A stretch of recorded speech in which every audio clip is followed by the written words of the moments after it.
Is now starting. All attendees are in listen-only mode. Good evening. Thank you so much for joining us. We are all members of the Ruth Jackson Orthopedic Society, and we are excited to tell you about a wonderful career in orthopedic surgery. My name is Deb Bone. I'm a hand and upper extremity surgeon, and I work in St. Paul, Minnesota. And I'd like my panelists to introduce themselves. Dr. Tileston? Hi, I'm Callie Tileston. I'm a pediatric orthopedist. I practice in the San Francisco Bay Area and work through Stanford University. Thank you all for attending. Hi, my name is Wendy Wong. I'm in private practice. I specialize in joint replacement, mainly hip and knee replacements and revisions. I also practice in the San Francisco Bay Area, very close to Cali.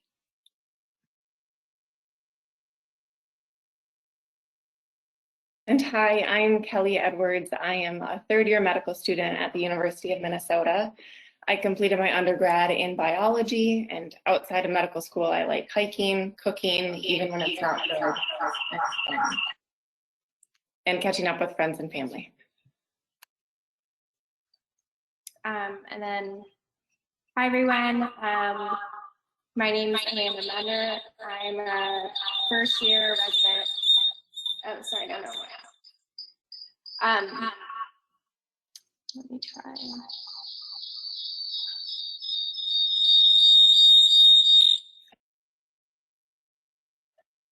Now, better? Okay. My name is Amanda Menner. I'm an intern at Albany Medical Center in orthopedics. I'm originally from California and completed medical school at Emory University in Atlanta, Georgia.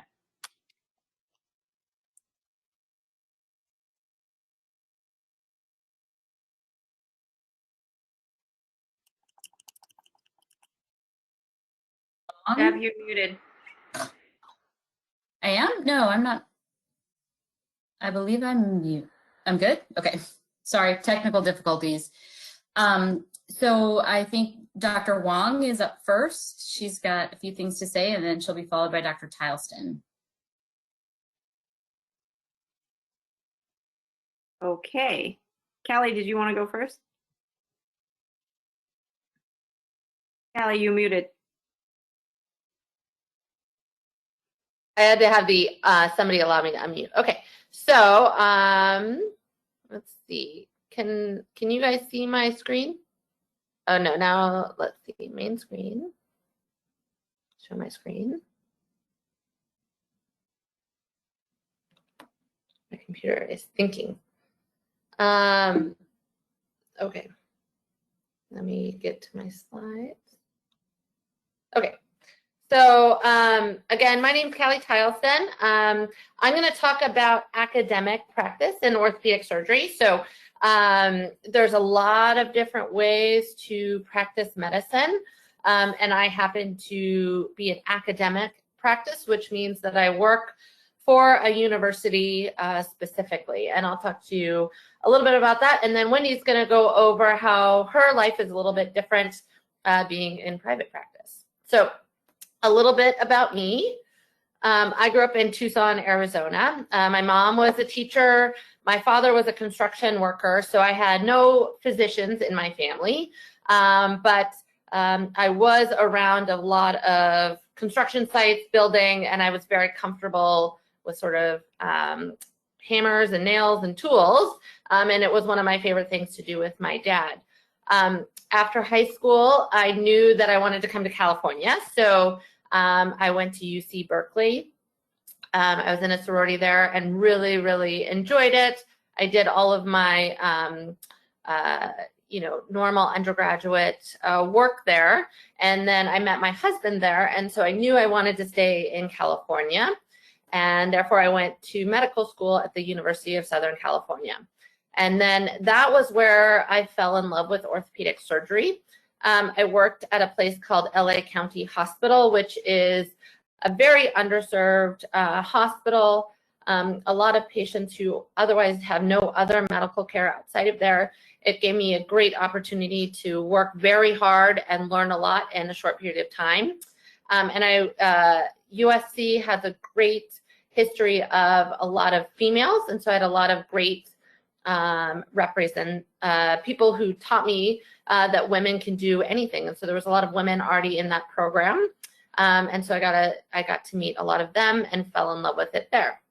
And then I stayed true to my Pac-12 roots and then came up to Stanford for my residency. And then I loved it so much, thought it was a great place, so I stayed for my fellowship in pediatric orthopedics. And then now I work there. So I've been an attending here for about 6 years, and I've worked at Stanford in total for about 10. So today I'll be talking a little bit about my life in academic surgery and why I chose academic medicine. One of them is that I really loved where I worked for residency and fellowship. I am also pediatric orthopedist, so a lot of times pediatric orthopedists are affiliated with a large children's hospital, which are often affiliated with a university. But really what it came down to was my #1 priority, which was my family. So my husband, he is an entrepreneur, and he wanted to be able to do different things, and so therefore it was important to me to have a stable job and a stable income. And then my kids, I'll talk to you a little bit about the benefits of working in academic medicine. I also loved residency and fellowship, and so you can see here that I have a huge family at work, and I get to see them all the time, and we interact closely several times a week, not so much during COVID, but I would see them several times a week, and that was really important to me. And then at Stanford, we have a huge group of female orthopedists. So these are all female orthopedic surgeons who were with us at this one time during graduation. So they all work together at Stanford all at one time. So I think at Stanford, we have a great group of women and a great tradition of strong women in orthopedics.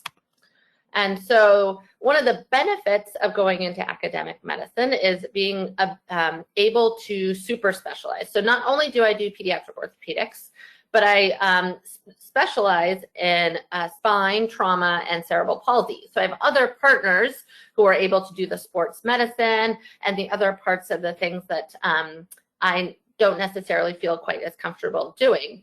We also have a super specialized clinic, which is an all-female spine surgery clinic. So I think in academics, it's great because you can surround yourself with a lot of people and sort of narrow down with what you're really passionate about. And then, so that sort of leads me into the different types of orthopedic surgery. So in pediatric orthopedic surgery, I get to do anything I want. I can do all of the different types of orthopedic surgery, but just on children. But other people that you'll hear from, they do arthroplasty, which is joint replacement. There's a group that does spine, so that you can do adult or pediatric spine. Sports medicine, hand, foot and ankle, oncology, which is tumors, and then there's a whole group that all they do is trauma. Group of us that does pediatrics, and then shoulder and elbow. So there's all different types, and you can work in all different parts of the body. And depending on how specialized you want to get, you can go smaller and smaller and smaller.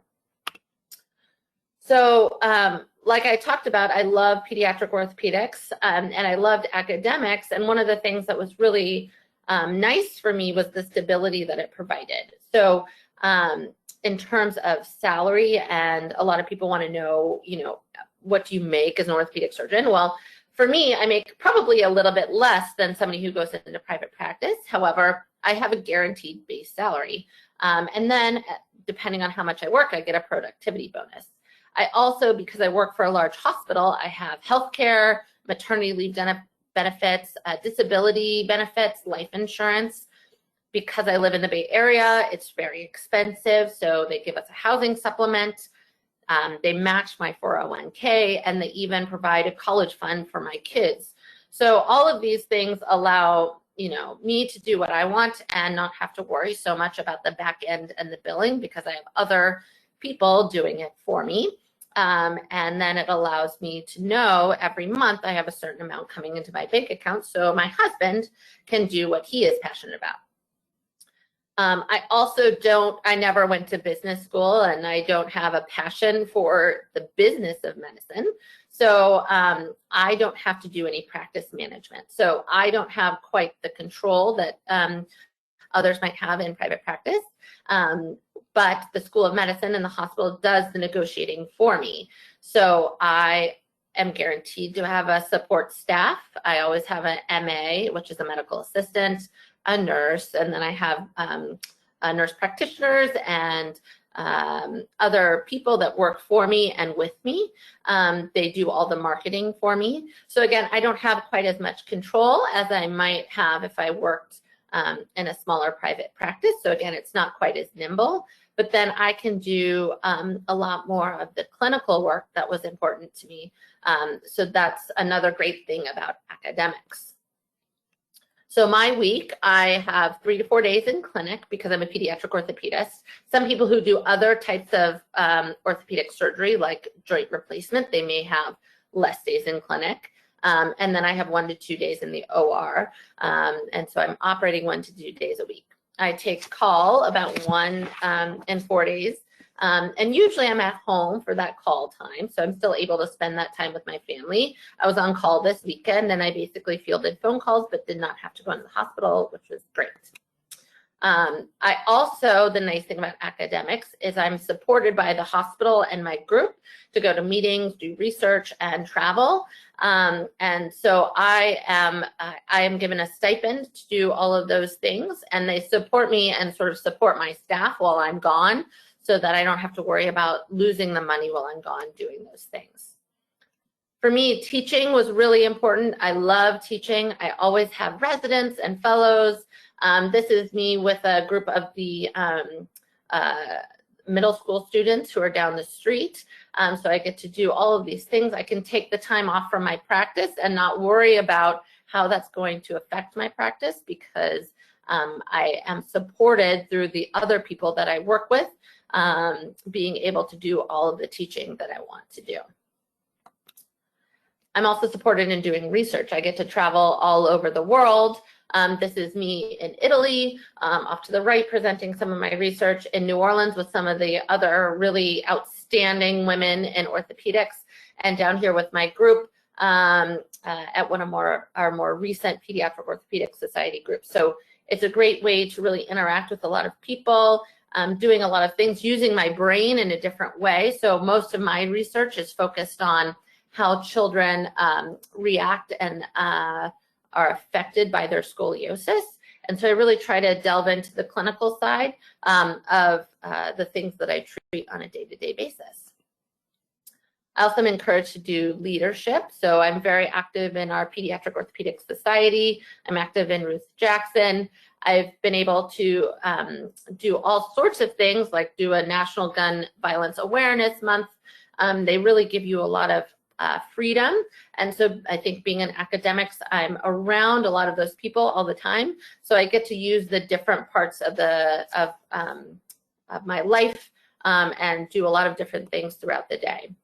And finally, one of my most favorite things is we are supported in our international outreach. So I'm encouraged. We go every year, and I lead a trip to Honduras currently, but we go to Central America, and we take our fellow and our residents and all of our clinical staff and go help kids down south of us. And it's a really wonderful thing, and we've created such a good, excellent group for this. So for me, the benefits of academia are I have so many different outlets and supported in my clinical work, so I have time to do these other outlets. It avoids the pressures of running my own practice. I have somebody else to do that for me. And for me, it really, truly provides flexibility, since I can change and I know that there's always backup for me. So Wendy's going to talk about the other side of it, but this is my contact info. I'm always happy to answer any questions if you all are interested in sort of knowing more about what I do. I would love to talk to you more.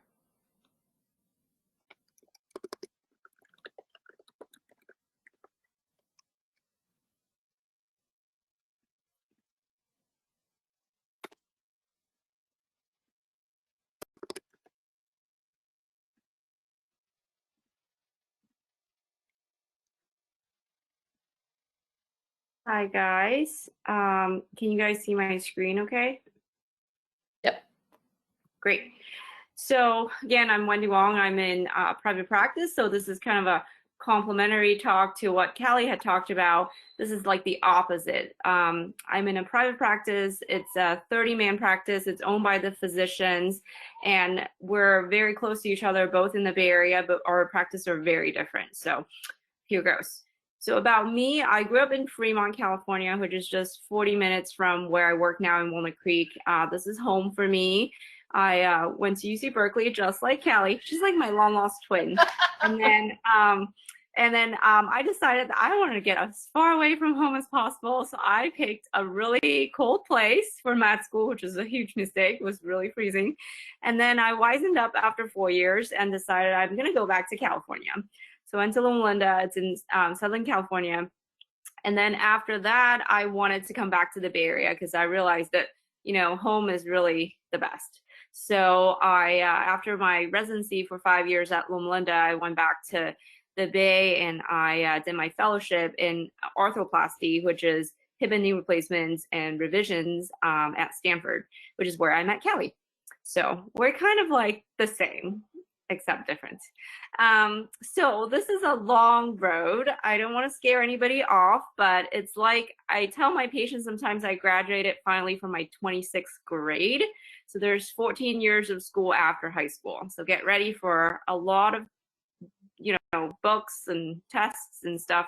But this is a picture at my graduation, fellowship graduation dinner, which is like so exciting because I'm like finally done.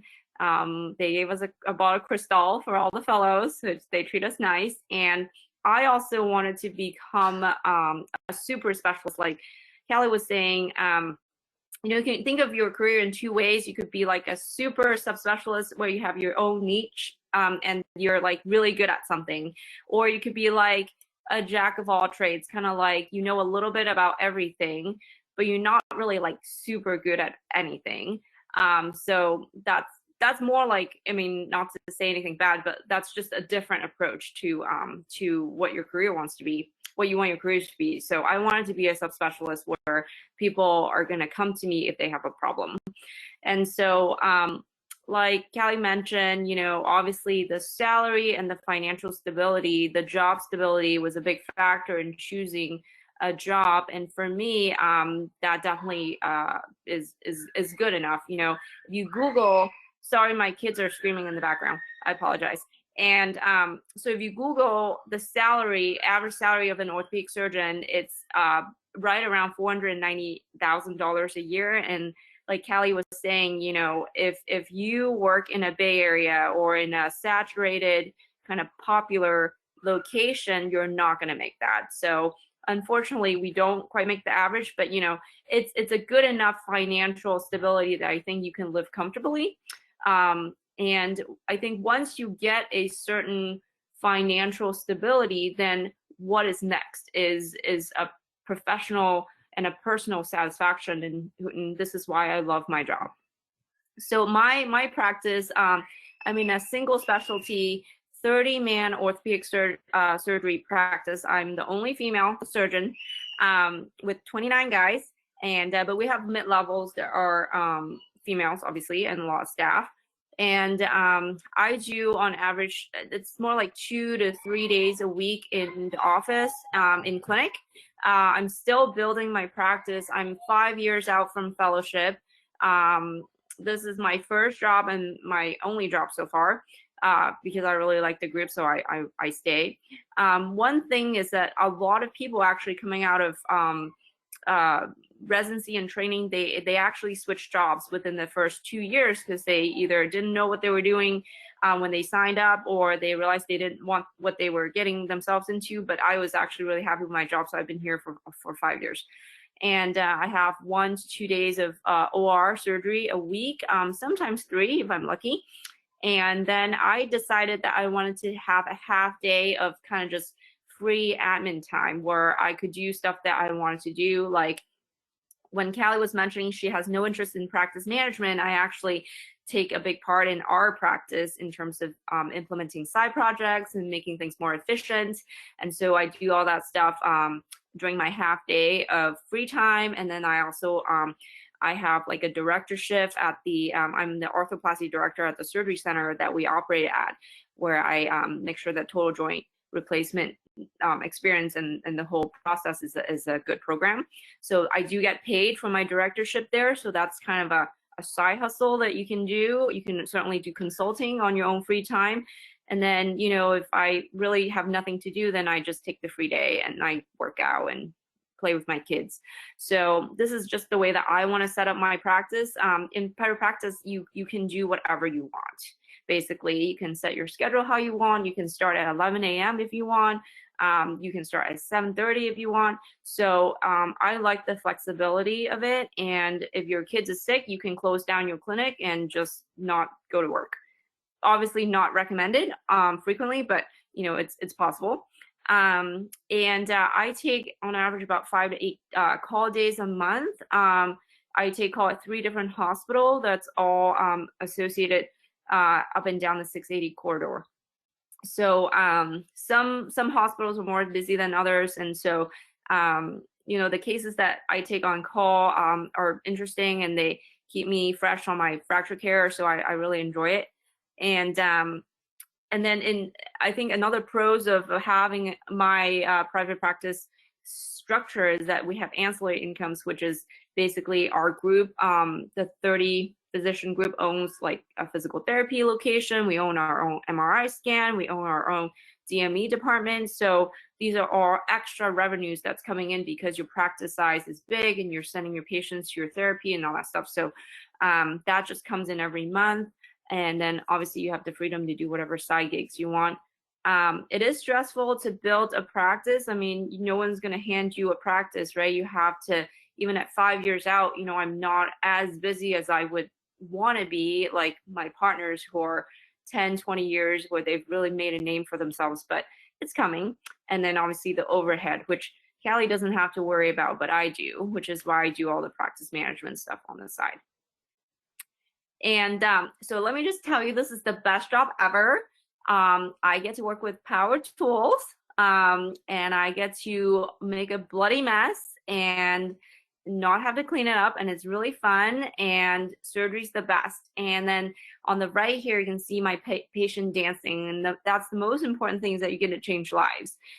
So I just did his knee replacement 4 hours before that, and he's doing a little dance for me, and he's itching to get home. So it's awesome when you see that. And like Callie was mentioning, you get to work with great minds. I think orthopedic surgeons in general are just a different breed. You know, I'd like to think that we're smart and we're motivated and we're just really passionate about our work. And I wanted to surround myself with people that feel the same way, which is really nice. I mean, I can talk about hip and knee replacements all day. And you know, when you go to meetings and stuff like that, and you're just surrounded by, you know, 3,000 other people that are feeling the same way. So it's kind of nerdy, but really fun. And then female orthopedic surgeons, we're like even better than just the general orthopedic surgeons. And so again, on the left here, it's me and another resident in my residency program. We were the only 2 female residents for a long time. And so there's us getting to do a knee replacement together at the VA with no attending scrubs, just the 2 of us, because we are badass. And then on the right is me and one of the female PAs that work in our group. She's 8 months pregnant, and we're just getting ready to go do a femur nail on a COVID patient. So we're geared up. We've got our PPEs, and so so females can do anything. And I think in general, we as orthopods, we play hard, we work hard and play hard. So that's definitely the model, and you can do the same. You know, my life goes on. You know, I met all my good friends in college, and we did our partying all night. This is us at my bachelorette party in Vegas, and then we all decided that it's at the same time to settle down. So we all went to each other's weddings, and then we all started to have kids, and so the club turned into, you know, house parties. So people, you know, can drink and all that stuff. This is our backyard. So my husband and I get to live on a golf course because we both have a stable job. And then you have kids. And so one thing, obviously, just like Callie was mentioning, my family is the most important. And so I have 3 kids, and I think she has 3 kids. And so, you know, even though I have a really busy schedule, I get to drop off and pick up my 3 kids every day, which is important to me. And, you know, whenever I'm not on call, we're always doing something. And I think it's the financial stability that allows us to do that and enjoy our free time together. So I'm just going to leave you with this. This is a video of me reaming an acetabulum on the left to make a socket of the hip replacement with power tools. And then on the right is me putting in the stem, and you get to, you know, use a hammer. And this today happens to be an all-female team in the OR. And you can see my lovely assistant across from me. She's an awesome RNFA that helps me with all my hits at the hospital. So it's really an awesome career. So here's my contact. If you guys want to email me or text me, I'd be happy to talk to anybody who wants to talk about life or orthopedic surgery or, you know, whatever. And you can really have a good work-life balance, and you can really have it all. So thank you. Thank you so much. Next, we have Dr. Menner and Kelly Edwards, and we're not sure if they are actually on video or just audio. Can you guys let me know? Do you need me to share your slides? Yeah, Dr. Boone, that would be great. Audio. You got it. Okay. I'm going to make this look difficult. I promise that my hair day isn't as bad as not having a camera on, so I do apologize for that. All right, so I think I've got you guys here. Why don't you just let me know that you want me to advance the slide, and I'll do that. Will do. Yeah, thank you, Dr. Bone. So yeah, my name is Kelly Edwards. Like I said, I'm a 3rd-year medical student. I'll kind of just give a broad overview of the path to medical school, and then talk about what medical school looks like, and then just kind of general tips along the way. So in college, you have your prerequisite courses. A lot of medical schools will have similar prereqs that you need to fulfill. That's like OChem, chemistry, biology. If there is a school you're super interested in, I would definitely recommend looking at their prereqs just to make sure that you fall into what they want and don't have to take like a summer course or something. Another important thing during college is to find your letter writers. So letters of rec will be really important for your medical school application. Try to choose somebody that you know, somebody that you think is going to write you a good letter. And then GPA is another important factor. We're trying to get away, I think the medical community is trying to get away from just having numerical values as screening tools, but sometimes numbers can be easy. But like I said, they're trying to get away from that. I think the average GPA is about 3.5, but if you have other extracurriculars or other things that you bring to the table, GPA is like by no means an end-all be-all. And then regarding gap years, it's pretty normal to take a gap year between starting medical school and after finishing college.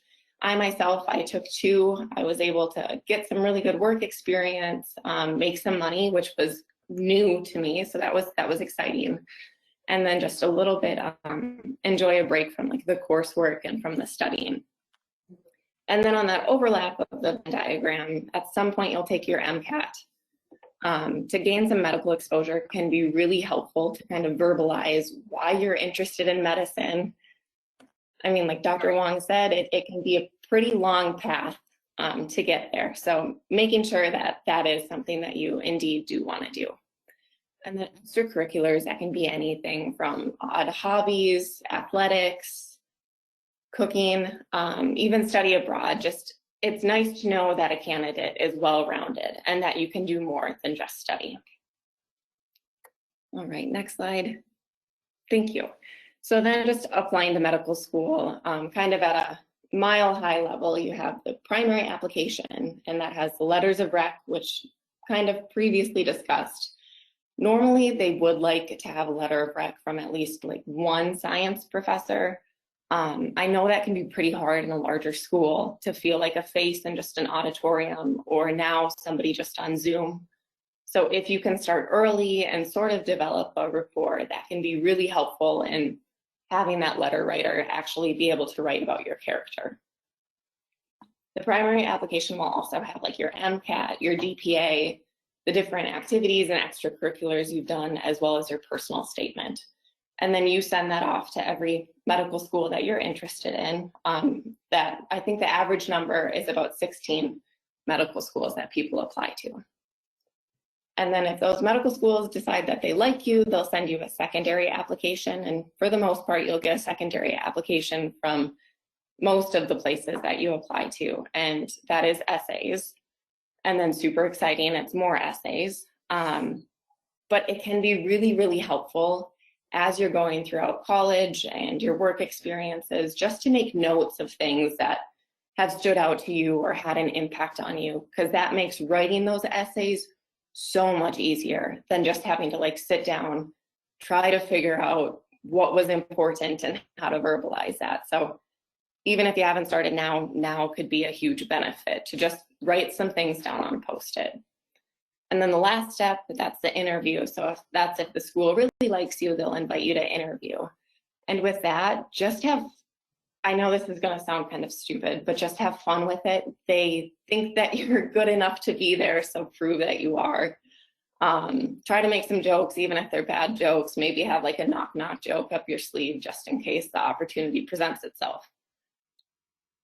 All right, and the next slide, Dr. Boone, thank you. So just the relative structure of medical school. This isn't as traditional or as generalized as it used to be, but for the most part, a lot of medical schools still separate the first 2 years as the preclinical years and the second 2 years as the clinical years. So I like to think of year 1 and year 2 as undergrad, but on steroids. You're doing a lot of studying, learning anatomy, physiology, and then kind of the different systems and how illnesses present in the body. And those 2 preclinical years really kind of get you on your way to taking step 1. And step 1 is pretty much like the MCAT, but instead of for medical school, it's the test that gets you into residency. Historically, it's been a pretty important test, but again, medical field is trying to move away a little bit from that. So it'll be moved to PAS. And then it's during your 3rd year, which I'm in right now, in which you kind of start discovering the different specialties. You do your core clerkships like internal medicine and surgery, and you see who you vibe with, what things you like doing each day. So kind of when you decide like, hey, orthopedics really is as cool as it is. And then during your 4th year, you get to do some more of like the sub-internships, which just means kind of doing like an advanced course on what you thought was interesting. So you're in the clinic, you're in the OR, and then you do residency applications. And so on my next slide, I just have some general tips that I like to think I learned the hard way, but I promise it really wasn't that hard. So overall, just try to avoid checking the box. The interviewers and the admissions committees, they're pretty smart people, so they can tell if you're talking about something that actually means something to you or something that you learned from. And not everything has to be a super great experience. Like I graded standardized tests for a while of like 3rd graders in my gap year. It was more boring than it sounds. But I still took something from it, and I was able to take pride in still doing a good work or trying to do a good work. So it doesn't have to be like this super cool experience, but it can be something. And then just continue to work hard, but also realize that it's okay to have a break, and that productivity is not just doing research. It's not just studying. It can also be taking care of yourself, both mentally, physically. And then if at first you don't succeed, reflect, refocus, and retry. And if you don't get into med school the first time, I didn't, doesn't mean that you can't get in the second time. And honestly, I'd like to think that I've grown a little bit in that year off. So thank you. Okay, hi everyone. My name's Amanda. I'm the intern at Albany Medical Center.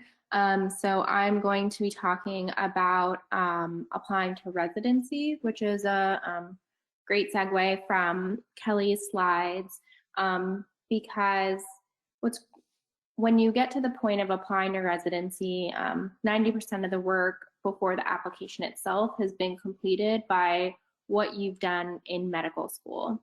So there are objective things that you can do for your application, and then there are more subjective type things. So objective things would be your scores on exams, such as the step 1 and step 2, and then your grades on clerkships. And these things are the things that get your foot in the door to get your application looked at. But then there are the more subjective type of components, such as research, mentorship, and extracurriculars. So research is becoming increasingly important in competitive specialties like orthopedics. So I can't stress enough getting involved in research earlier, since it takes time for projects to develop. Research also has multiple purposes. It's for the research itself, but it also allows you to connect and form relationships with faculty you're doing research with, or other residents that you're helping. So it serves multiple purposes. And then extracurriculars, similar to when you applied to medical school, are also part of the application, because they can show leadership, which in the field of orthopedics, I would argue people tend to pay attention to. But I would say that some of maybe these other components above extracurriculars tend to be a little bit more emphasized, unless it's very unusual, like some people are Olympic athletes and things of that nature. So next slide. Thank you. So with applying to residency, I think it can be seen as a very daunting process, and it is complex and costs a lot of money. But I think that keeping it simple and breaking it down to a few components makes it more manageable. So for applying to residency, away rotations typically in orthopedics have been viewed as the most important component. And this is a time when you can consult with your mentors and advisors who can suggest places based on your application package where they think you would have a good chance, and where they may know people, and then also where you want to live or eventually settle. And orthopedics is a small world, so it only helps to take advantage of whatever connections your mentors may have. And then all of this may change in the COVID era with away rotations as well. But I think that's to be seen in the next few years.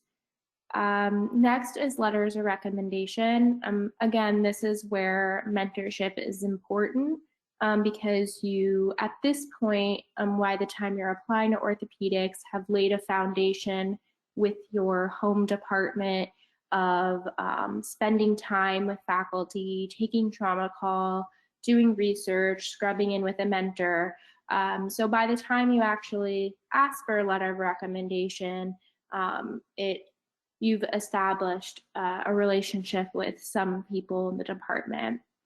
And then there's the application itself. This involves a similar website to the application process for medical school called ERAS. There's also a personal one-page statement where you answer the question, why ortho? And then there will always be a debate on how many programs people should apply to. I would say that there's no right answer, and it depends on your mentors and your personal feelings about how many places you want to apply to, but that's up for debate. And then the last part is to go on the interviews, and similar to what Kelly said, it's important to have fun on these interviews because you've made it from such a large pool of people to even have an interview. And so getting to know the program and whether it could be a good fit for you, and whether you're a good fit for them, it goes both ways. And then finally, you make a rank list. It's a computer system where you make an account and put in the different programs that you interviewed with. And then next slide. So I always thought, even before coming to residency, that residency is a little bit of a black box, what actually happens when you get there. And this is just an example from my own program on the types of rotations that we do. And so what's really fun about residency is that everything varies from month to month or block to block, which might be about 10 weeks or so, and year to year. This varies across program, of course. I only use my own program as an example, but at the end of the day, the point of residency is to expose the residents to the different subspecialties of orthopedics, learn how to operate, and learn how to take care of patients. So this is accomplished through a series of rotations in different practice settings as well to understand how orthopedics is practiced. So at my own program, we rotate through a busy level 1 trauma center, but also get to see more of a private practice type hospital, and then the VA, which is more government based, to see how that runs as well. Next slide, thank you.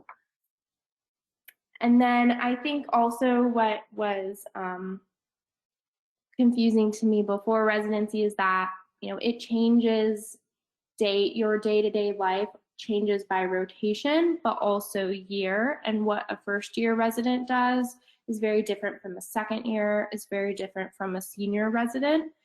And so it's important to know that it changes day by day, month by month, and rotation by rotation.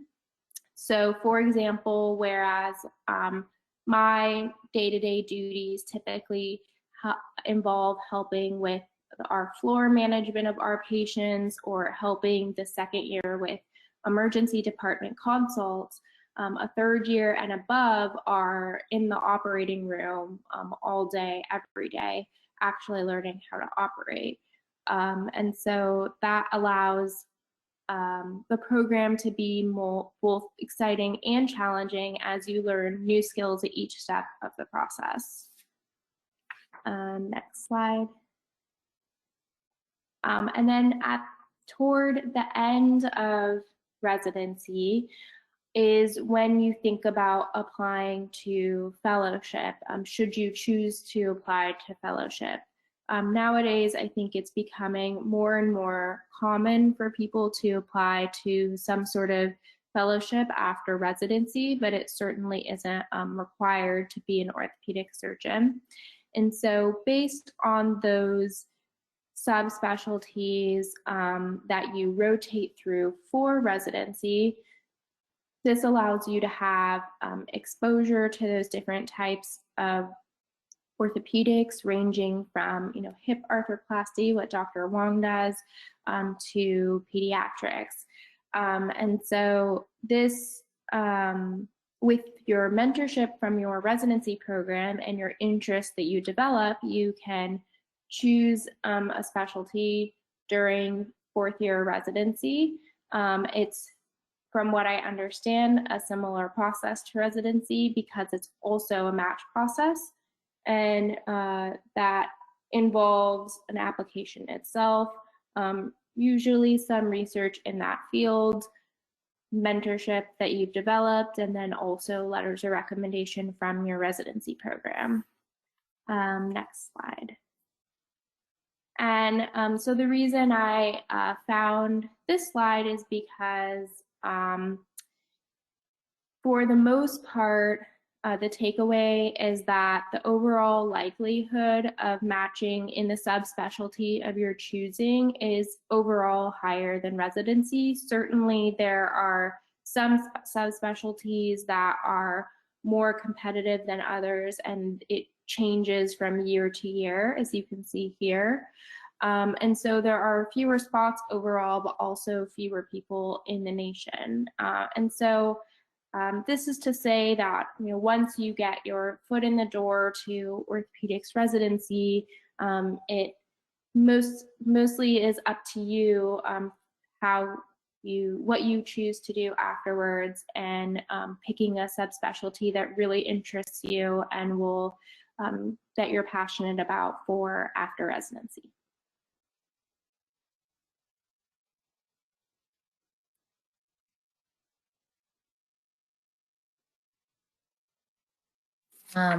Thank you. I am going to try to share a different screen. Somehow I'm not figuring out how to do that.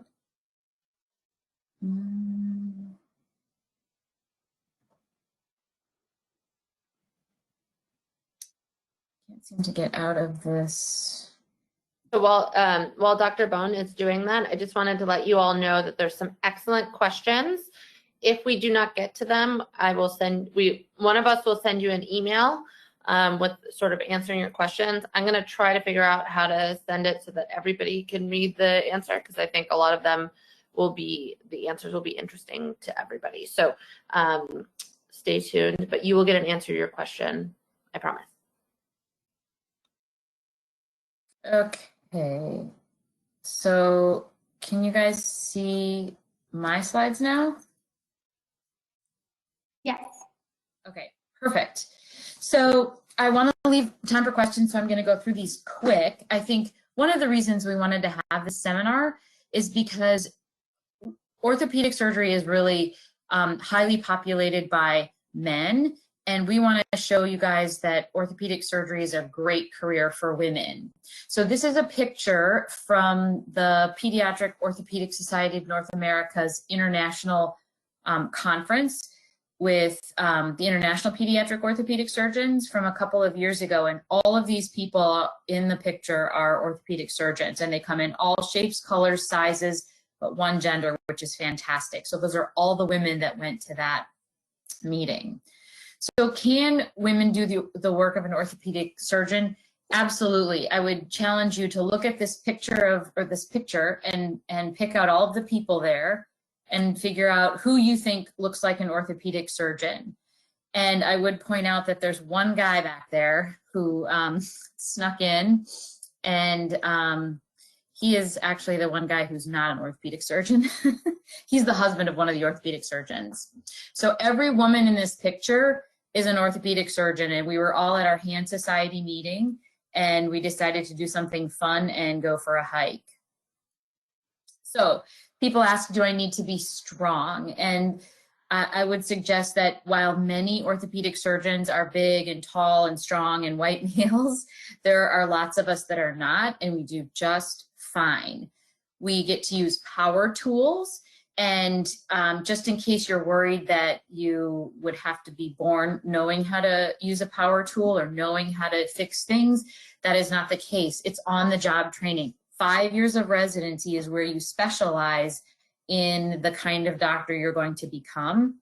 And in orthopedic surgery, we teach you how to use the saws and the drills and the hammers and the screwdrivers if you don't know how to use them.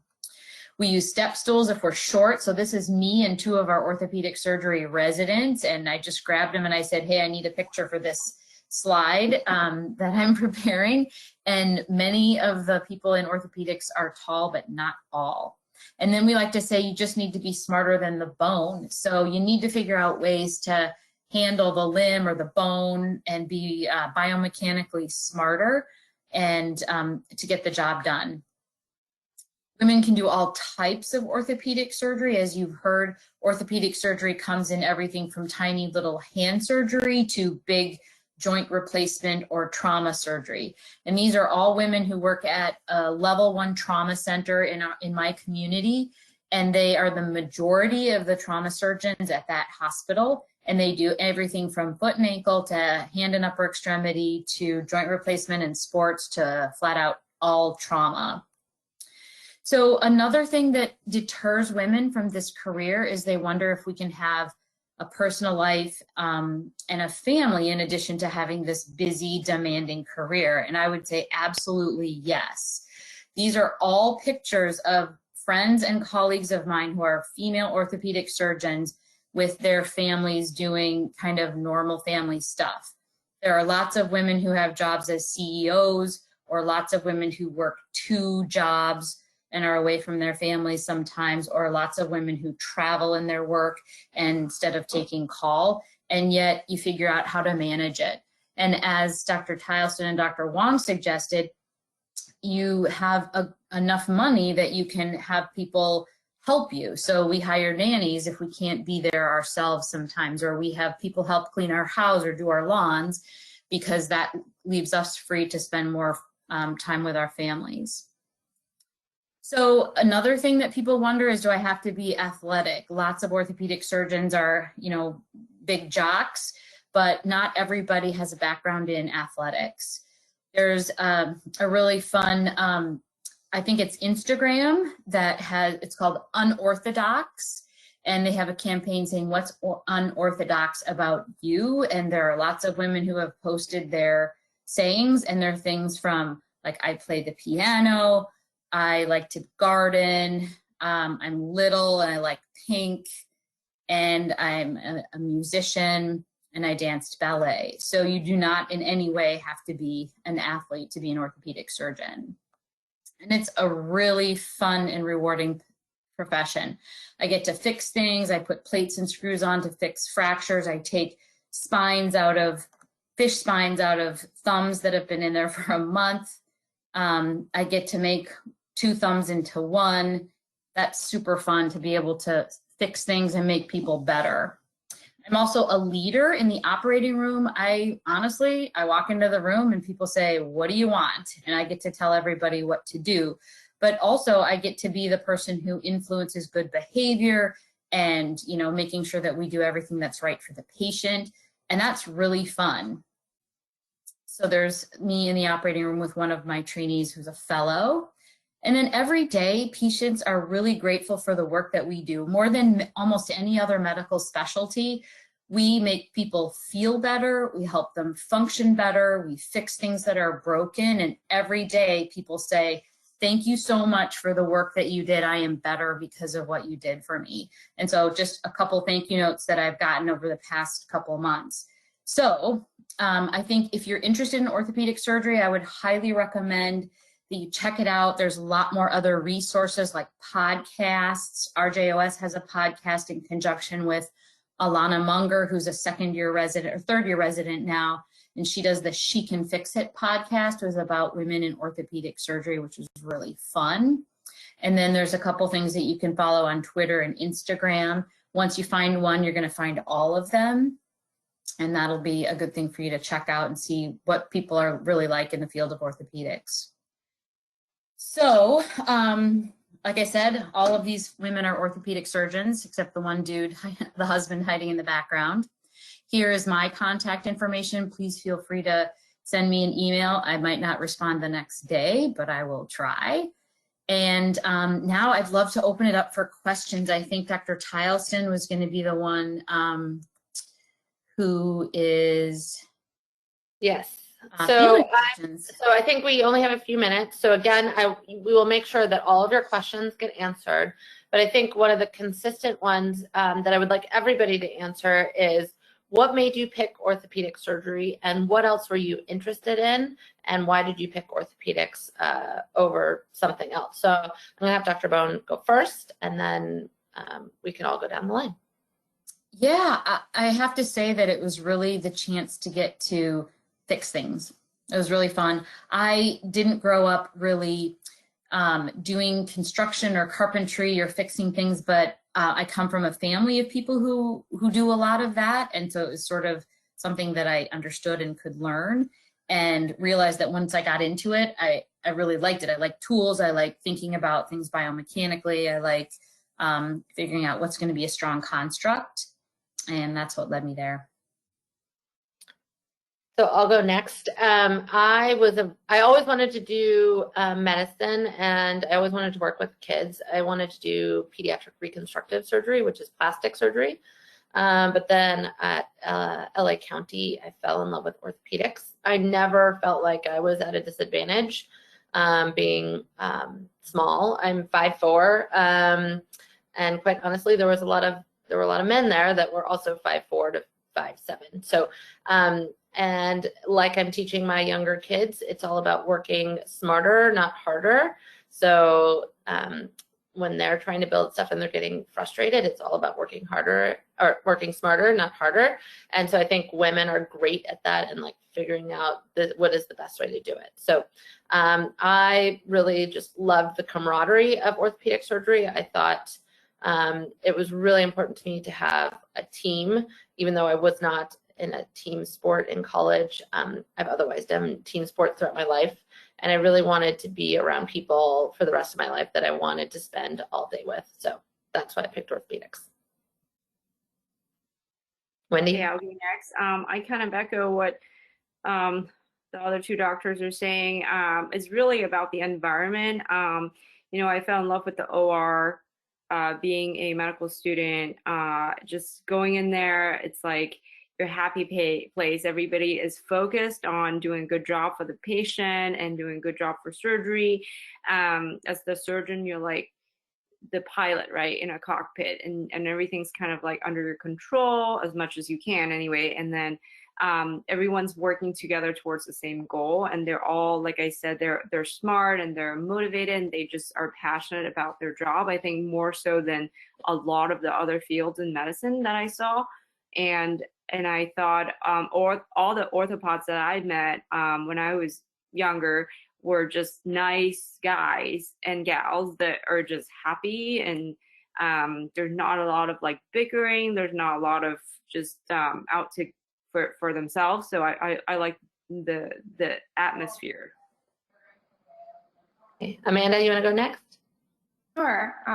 So I chose orthopedics because I was exposed to it during a shadowing opportunity in my medical school. I signed up for the different surgery ones because I knew I was interested in surgery, but didn't necessarily know which type. And I saw that orthopedics was very hands-on, very interactive in the operating room, and looked like a lot of fun. And so that prompted me to seek out more shadowing and more mentorship within my medical school, which kind of confirmed that it was a very fun specialty where the surgeries just looked awesome. The way that you could take a fracture pattern that was very, just something that was very abnormal ahead of time, and then before and then afterwards could fix it. And then also had good mentorship within my medical school to encourage me to continue pursuing orthopedics, and also found that the attendings were overall very happy and very happy with their choice to pursue orthopedics, which meant a lot to me too, looking ahead, 10, 20 years. And I know you all can't see me, but I'm also very small. I'm 5'2", and did ballet for many years. And I never found that, have not found so far that anything about my size has prevented me from doing anything in orthopedics, just working smarter with good technique. All right, and Kelly?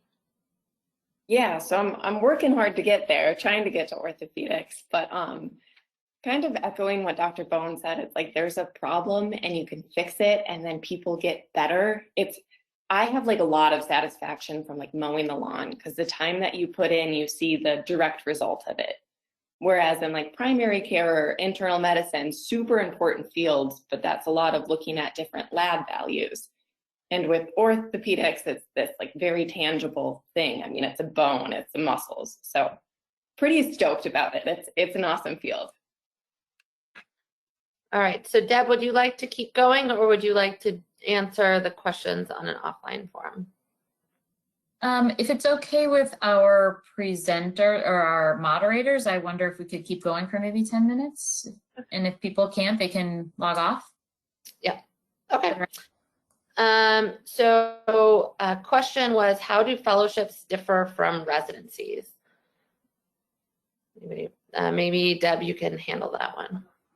Sure. So everybody goes to medical school and they have much the same experience in medical school, with a few exceptions where they're checking out a few elective rotations and learning about different medical specialties. But in medical school is when you figure out what kind of doctor you want to be. And then residency is where you become that kind of doctor. So if you want to be a pediatrician, you do a pediatrics residency. If you want to be an orthopedic surgeon, you do an orthopedic surgery residency. So residency is where you actually learn how to be an orthopedic surgeon. Fellowship comes and then you can further specialize within orthopedics. You can be done with residency and you can go and practice orthopedic surgery, but if you want to practice in a really specialized field like the three of us, you then need to do an additional 1 year. And so I'm a hand surgeon, so I did an extra year of specializing in hand surgery. I can still fix hip fractures. I take call and I fix hip fractures or ankle fractures or things that need to be done urgently. But all of the things that I see in my office or when people say, hey, I have a problem, I see just hand and upper extremity. So that's the difference between a residency and a fellowship. And then the next question I'll direct to Dr. Wong, since a lot of it is, how does it feel being in a male-dominated field? So she's in arthroplasty. There are very, very few female arthroplasty surgeons. Have you ever felt as though you've had to try harder or make harder to make yourself known or to have your ideas heard? Have you ever felt belittled because of your sex? So I think overall being a female in a male dominant field is actually an advantage because you naturally already stand out. So you don't need to talk extra loud or do extra things. People are already going to notice you, especially I'm Asian, I'm not white, and I'm female and I'm small. So I like check all the quotas basically. Right? So people are already going to be watching what you're doing, and you just, put your head down, do your work hard, and people will know that. I think that there is a degree that you have to almost like prove yourself. But like anything, right? Even if you're a white male, you still have to prove yourself when you first start working. So I think, being a female, use it to your advantage. I think we've all experienced being belittled because we're females. I mean, there's always going to be the few that are jerks, right? But that's okay, because majority of people are actually really nice. And, being in the only female in a 30-person practice, I almost feel like the guys were going out of their way to make sure that I don't feel isolated. And, I consistently build in the top third of all of the surgeons in terms of finances, my billings.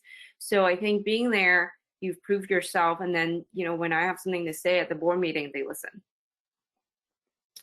There's a question about medical students joining Ruth Jackson. So yes, please join. We'll accept even high school students. So please apply. I mean, it's an application, but it's not a true application. But when you fill it out, we ask you what your priorities are, and then we try to match you with somebody who has experience helping you work through the different parts of your application that you're interested in. So there's a whole mentorship group. That's what we're all part of. We're part of the mentorship team. We match medical students with residents and residents with fellows or attendings.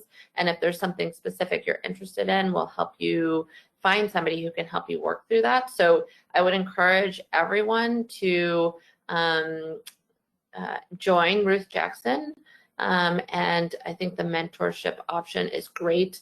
And then when you go to our meetings, if you go to them, then you have a great, excellent opportunity to meet all these outstanding women. We offer scholarships so you can come to the meetings and meet us.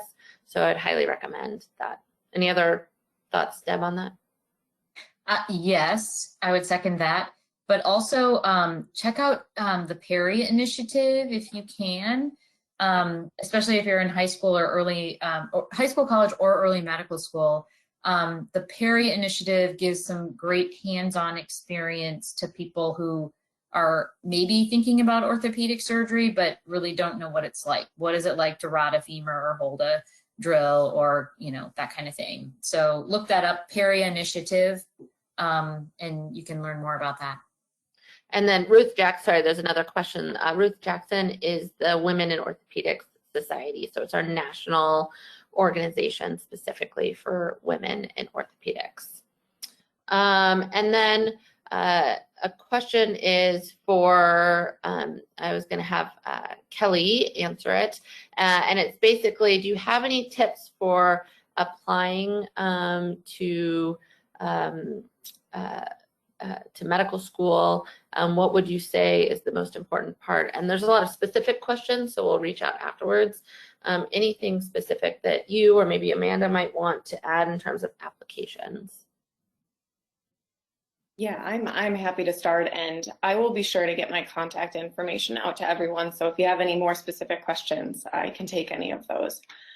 Regarding general advice for applying to medical school, a lot of it, and this sounds so hokey, but a lot of it is like knowing yourself as much as you can. It's hard to write a personal statement, and like it's kind of like explaining why you like the color blue. But if you can find something that's tangible, that's a story that kind of represents, this is what I want to do and this is why I'm going to be good at it, that can be so helpful for those admissions committees, because then it's more than just some kind of like metaphorical, intangible thing. Yeah, Amanda, I don't know if you have anything to add. I guess just in general, like applying widely is important too. I think I mentioned this for residency also, like sometimes you just don't know exactly where the chips will lie, and a lot of it is luck in some ways. And so just making sure that you give yourself the best chance to get into medical school by applying widely. But I think a lot of what you mentioned about, you know, academics and extracurriculars and shadowing are all things that, you know, I did and saw my peers do as well. All right. And then one last thing that I think the three of us can answer is, how hard is it to raise a family in medical school? When did you decide to have kids? How did you decide what time to do it? I know Wendy was very exciting because she was in fellowship when she had it. So maybe we'll start with Wendy and then Deb, and then if there's time I can answer it too. Yeah, so I got married during my second year of residency because one of my best friends got married the year before, and then I realized, oh, wait a minute, maybe it's something that I need to start thinking about. So then I decided that, okay, it's time to get married.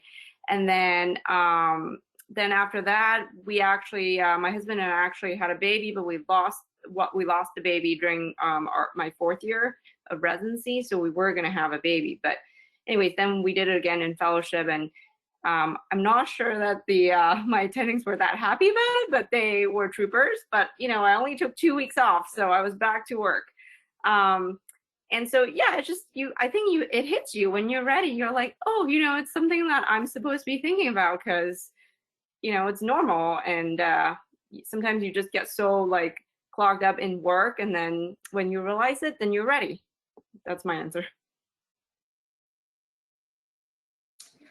Yeah, so I got married pretty young, and then I had my first kid right before I started medical school. I spent 4 years between college and medical school. So I had my first right before I started, and then I had my second during my third year.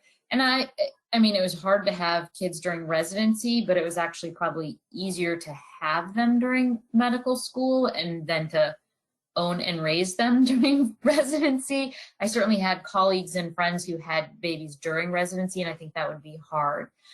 But what I would say is, you all figure it out. It's hard, but there are a lot of hard things in life.